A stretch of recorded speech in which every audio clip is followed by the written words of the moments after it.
Hello, my name is Abigail and this is my story of how I and my mum landed in the streets. Actually, it's my fault. I caused it because of my greediness. Or you could say that it's because of my naive quest to follow the trend. I used to attend to a school made up of both the poor and the rich. But as always, the rich always overshadows the poor. The poor kids leaves in silence while the rich kids makes all the noise. The rich kids dresses fancily and comes to school with a lot of snacks and provisions to show off, especially Lizzie. Lizzie is a very beautiful girl, her daddy is a banker and they are very rich. She is the leader of the group of the happening girls in school. They are literally the most popular girls on school. Some rumors even had it that they sneak out of the dormitory in the night to party with men. Yeah, I know it's bad, but I didn't care. I admired them with all my heart and wished to be like them, but unfortunately I'm among the poor kids, if not the poorest kids. It was embarrassing, not being one of those girls. I hated it. I wanted to be like them and I went for it. I met Lizzie, told her my intentions. I don't know how this may sound in your ears, but I admire you girls very much with my heart. I want to be like you. They laughed at me so hard that I felt the ground could open and swallow me.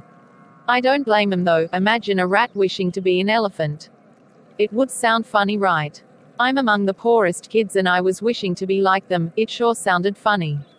However, I decided to disappoint them. I asked Lizzie what it would take me to join their group. Are you really sure you can do what it takes? Yes, I have never been more sure. Just tell me what to do and I will do it. Okay then. She was surprised, but she told me anyways. The rumors about him sneaking out of the dormitory in the night to party with men was true. Lizzie asked me to get a big amount of money for my tush-up, as she called it. I would have to give some money to the sisterhood as a welcome treat, and I will have to change my wardrobe, which include buying some designers bags and some hairs to look good for the night parties. The money was big, but I had to get it. After all, I can't let him have the satisfaction of making me look stupid for wishing to be like them.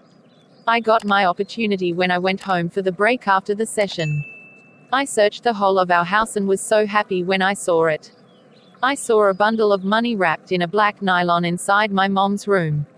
I made sure to hide the money inside my bag while going back to school the next session so that mother won't see it. I went back to school and that session was my best ever. I successfully joined the sisterhood and was practically living what I thought was my best life. This is nice. I'm enjoying this new lifestyle. Yeah. Life is so boring without fun.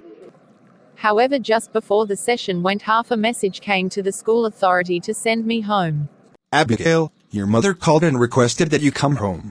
Oh my God, did something happen at home? Is my mum sick? She really did not give reasons. Get your bags ready so that you can leave tomorrow morning.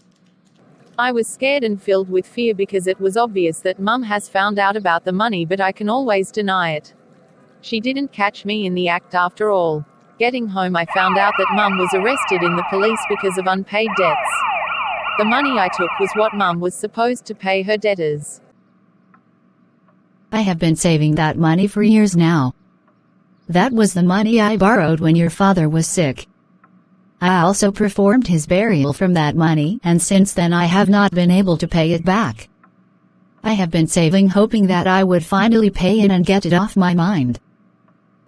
I felt ashamed of myself after mum explained everything to me. She suffered all that for me and this is how I pay her back.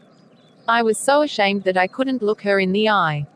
After mum was released from the police, we had no other option than to sell our house, the only thing dad left us to pay the debts. I felt horrible and wished I can reverse back the hands of time.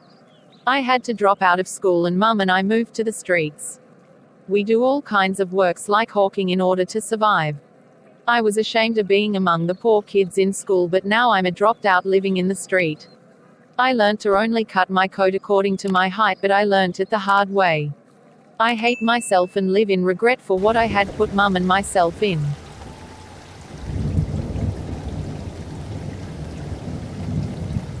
I wish I had known.